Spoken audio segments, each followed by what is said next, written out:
पुर्तगाल का D7 visa जो कि वीज़ों की दुनिया का बेताज बादशाह कहलाता है और इसमें कोई दो राय नहीं है। ये वीज़ा तमाम लोग अप्लाई कर सकते हैं। एज लिमिट का कोई इशू नहीं है। लैंग्वेज की कोई परेशानी नहीं है। कोई आयल्स या पुर्तगीज़ लैंग्वेज का टेस्ट पास करना लाजमी नहीं है। क्वालिफिकेशन की भी कोई हद मुकर्रर नहीं है। यानी हर फील्ड, हर वॉक ऑफ लाइफ से तमाम अफराद ये वीज़ा अप्लाई कर सकते हैं। लेकिन ये वीज़ा हकीकत में है क्या? फ्रेंड्स, पूरी तफसीलात जानने से पहले मोहम्मद वाले मोहम्मद पर दरूद पाक का तोहफा भेजेंगे। अल्लाहुम्मा सल्ली अला मोहम्मदिन व आलि मोहम्मद। सबसे पहले बताता चलूं कि D7 वीज़ा पुर्तगाल का वर्क वीज़ा कह सकते हैं, फ्रीलांसर वीज़ा कह सकते हैं, या फिर रेजिडेंट वीज़ा कह सकते हैं लॉन्ग टर्म के लिए। बेसिकली पुर्तगाल ने यह वीज़ा निकाला था 2007 में, आर्टिकल नंबर 58 और इसके अलावा 28D के अकॉर्डिंग, जिसके तहत ऐसे अफराद जो कि रिटायर्ड हो चुके हैं या फिर वो रिलीजियस एक्टिविटीज़ करना चाहते हैं, या उनके पास कोई इंटेलेक्चुअल प्रॉपर्टी है, या उनके पास कोई डिविडेंड्स हैं, किसी भी कंपनी के वो शेयर होल्डर हैं और पैसिव इनकम के हामिल हैं। पैसिव इनकम से मुराद ऐसी इनकम है जो आप लोग एक्टिवली कोई बिजनेस करके हासिल ना कर रहे हों, बल्कि पैसिव जराए से आपके पास आ रही है। और मॉडर्न दुनिया में मॉडर्न जराए के मुताबिक तो कुछ और लोग भी इसमें शामिल हो गए हैं जो हैं फ्रीलांसर्स। जी हाँ, फ्रीलांसर्स ऐसे अफराद होते हैं जो कहीं भी बैठ के ऑनलाइन काम करते हैं डिफरेंट कंपनीज, डिफरेंट इदारों के लिए, चाहे वो फाइबर हो या फिर अप वर्क पर काम करने वाले अफराद ही क्यों ना हो। फ्रेंड्स, इस वीज़ा के बेनिफिट्स के बारे में सबसे पहले मैं आपसे बात करना चाहूँगा। बेनिफिट ये है कि ये शेंगन वीज़ा होता है, 4 मंथ के लिए पहले आपको दिया जाता है आपकी कंट्री से। उसके बाद आप लोग पुर्तगाल में जब जाते हो तो सेफ के पास आपका इंटरव्यू होता है, रेजिडेंस परमिट आप लोग अप्लाई करते हो।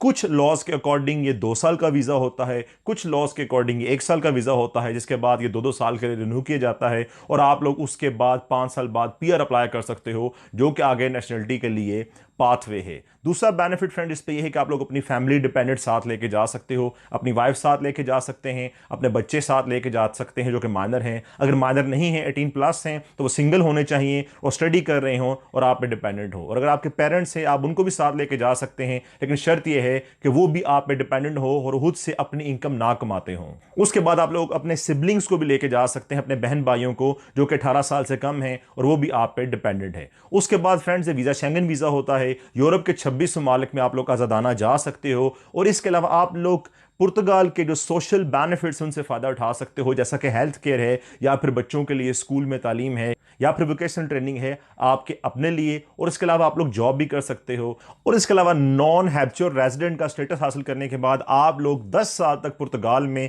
टैक्स फ्री अपनी इनकम भी चला सकते हो। अब सेकंड नंबर पे आते हैं, इसके लिए एक्सपेंसेस कितने हैं। बेसिक एक्सपेंसेस, वीज़ा फ़ी की बात की जाए तो लॉन्ग टर्म वीज़ा आप लोग अप्लाई करते हो, 90 यूरोज इसकी फ़ी होती है जो कि आपने जेरी फेडेक्स में अदा करनी होती है।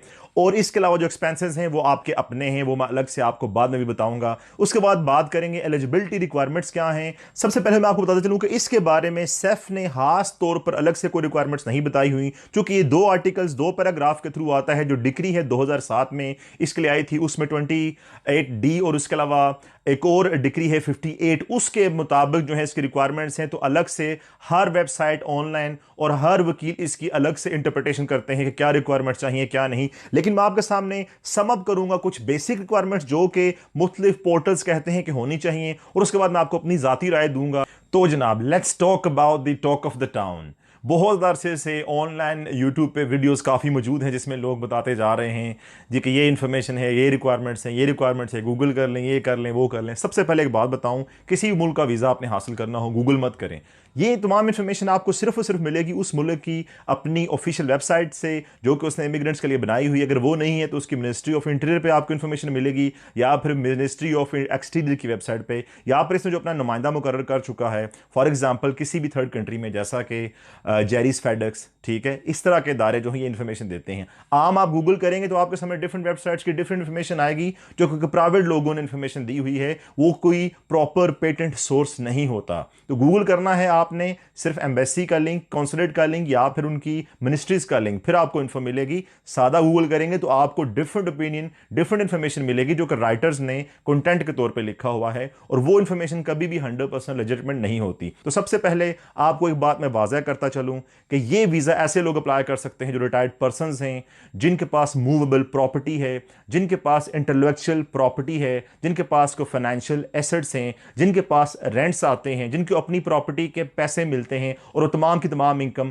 पैसिव है। वो लोग ये काम एक्टिवली नहीं करते, बल्कि पैसिव जराए से उनको ये अमाउंट आती है, वो एक्टिवली इसमें कोई रोल प्ले नहीं कर रहे, या फिर वो लोग फ्री लांसर्स हैं। ये अफराद जो हैं ये तमाम की तमाम इस तरह के वीज़ा के लिए अप्लाई कर सकते हैं। सबसे इंपॉर्टेंट चीज़ आपने शो करना है कि पुर्तगाल में जब आप रहने जा रहे हैं तो आप लोगों के पास एक मंथ के बराबर जो मिनिमम सैलरी है पुर्तगाल में, लेट सपोज 656 या 660 यूरो ग्रोस इनकम है टैक्स मिला के, उतनी आपके पास 12 माह के लिए होनी चाहिए। ये बनती है ऑलमोस्ट 7200 यूरो, और ये ग्रोस इनकम है यानी टैक्स के साथ है, और इसका टैक्स आपने अपनी कंट्री में पे किया हो या ये इनकम आपको कट के आई हो फॉर एग्जांपल।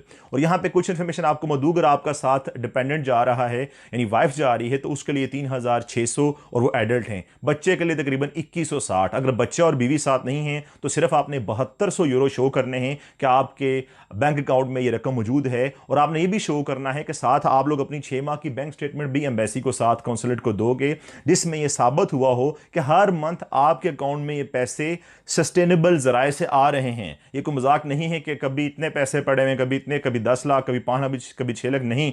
आपने सोर्स फाइनेंशियल मींस शो करने हैं कि इसका सोर्स क्या है, और हर मंथ कम से कम ये अमाउंट जो मैं आपको बता रहा हूं 660 यूरो के बराबर, ये तो हर माह आनी चाहिए, और सोर्स भी साथ लिखा होना चाहिए ये कहां से आ रही है, और वही सोर्स सेम होना चाहिए जो आपने वीजा एप्लीकेशन फॉर्म में दिया होगा। यानी सबसे बड़ी बात इस वीजा के लिए है कि आप लोग एस्टेब्लिश करने में, यानी the onus is on you to prove the balance of probabilities। बहुत मुश्किल जुमला है, सॉरी माफ कीजिएगा, लेकिन ये जुमला वीजा ऑफिसर्स इस्तेमाल करते हैं। जिम्मेदारी आप पे है कि बैलेंस ऑफ प्रोबेबिलिटी का प्रूफ आप दें, या आपने प्रूव करना है कि सस्टेनेबल जराए से ये रकम आपके बैंक अकाउंट में आ रही है, और 6 माह की बैंक स्टेटमेंट दे के भी आपने शो करना है कि ये 6 माह की कम से कम पे स्लिप्स जो पैसिवली आपकी आ रही हैं, यानी पेंशन है या फिर प्रॉपर्टी का रेंट्स हैं, इंटेलेक्चुअल प्रॉपर्टी है, आप लोग फ्रीलांसर हैं, गूगल के साथ काम करते हैं या फिर और तरह के ऑनलाइन काम करते हैं, ये आपने प्रूव करना लाजमी है। नंबर जी डिंचिफिकेशन फिस्काल, यानी national identification number, national tax number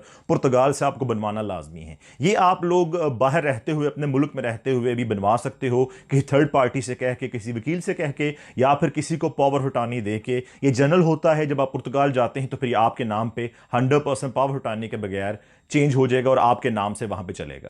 उसके बाद बहुत जरूरी है अपनी एस्टेब्लिशमेंट कायम करना पुर्तगाल में कि आपके पास रेंटेड प्रॉपर्टी है या खरीदी हुई प्रॉपर्टी है। रेंटेड प्रॉपर्टी शो करना लाजमी है कि आपके पास एम्पल अकोमोडेशन पुर्तगाल में मौजूद होगी जब आप लोग वहां पे जाएंगे। अब आते हैं इंडिजिनस इंफॉर्मेशन की तरफ। बहुत से लोग कहते हैं कि पुर्तगाल में बैंक अकाउंट भी आपने खुलवाना है, और बहुत से वकला ये भी कहते हैं कि 7200 की रकम तो आप वहां पे ट्रांसफर कर दें। एनी हाउ बहुत से और जरा ये कहते हैं कि रकम वहां पे ट्रांसफर करना जरूरी नहीं है, सिर्फ आपने अपनी बैंक अकाउंट में शो करना है। तो फ्रेंड्स, ये थी इसकी कुछ खास रिक्वायरमेंट्स, और जो कि मैं आपके सामने पेश कर रहा हूं रिसर्च के थ्रू। अब मेरी जाती राय ये है कि तमाम रिक्वायरमेंट्स ठीक हैं। बेस्ट है, को बंदा ट्रांसफर कर सकता है तो वेल एंड गुड, नहीं तो पास शो करना लाजमी है, 6 माह की बैंक स्टेटमेंट भी देना लाजमी है। इस वीजे के बारे में कि इसको कैसे अप्लाई करना है, अलग से मैं एक और वीडियो बनाऊंगा ताकि हम उसमें डिटेल से बात कर सकें कि अप्लाई कैसे करना है। अगर आपका प्लान है फ्यूचर में इसको अप्लाई करने का तो नीचे कमेंट बॉक्स में मुझे जरूर बताइएगा। ये एक तरह से इन्वेस्टमेंट वीजा या फिर ऐसे वीजा की फॉर्म है जैसे हम गोल्डन वीजा कह सकते हैं, लेकिन इसमें इन्वेस्टमेंट एडवांस में वहां पे पुर्तगाल में पहुंचाना लाजमी नहीं है। और ये भी बता दूं, ये पूरे यूरोप में अपनी नौयत का वाहिद वीज़ा है, इस तरह का वीज़ा और कोई कंट्री नहीं दे रही। तो वेल्डन पुर्तगाल दूसरे ऑप्शंस की तरह, जैसा कि हर वक्त इलीगल इमिग्रेंट्स को अपने दामन में समेटे रखता है, उनको लीगल स्टेटस देता है, इस तरह का वीज़ा भी एक बहुत बड़ी एफर्ट है पुर्तगाल की जानिब से। आपको यहाँ पे एक एडवाइस करूंगा कि जेन्युइनली अप्लाई करना हो तो इस वीज़े के लिए अप्लाई कीजिएगा। अगर आप लोग समझते हैं कि आप लोगों किसी एजेंट के पास गए, वो कह रहा है कि मैं आपके इस तरह 2 नंबर प्रूफ लगा के बना दूंगा, तो it's not gonna work this way. लोग जो हैं एम्बेसीज को बहुत कुछ सिखा चुके हैं, वो वक्त के जब हलील खान फाख्ता उड़ाया करते थे। This is not going to happen again. आप लोग जेन्युइन अगर एप्लीकेंट हैं तो तभी इस वीज़ा के लिए अप्लाई करें, क्योंकि सस्टेनेबल वे शो करना बहुत इंपॉर्टेंट है, जिसको एम्बेसी फौरी तौर पर नोट कर लेती हैं। और सिर्फ इन्हीं बुनियादों पर अगर वो वीज़ा दे रही हैं तो सोचिए वीज़ा एप्लीकेशन ऑफिसर जो होगा वो कितनी जो है वो ध्यान से आपकी एप्लीकेशन देखेगा। अपनी राय से इस वीज़ा की इंफॉर्मेशन के बारे में मुझे ज़रूर आगाह कीजिएगा। अगले वक्त तक के लिए, सेकंड पार्ट तक के लिए, अल्लाह हाफ़िज़।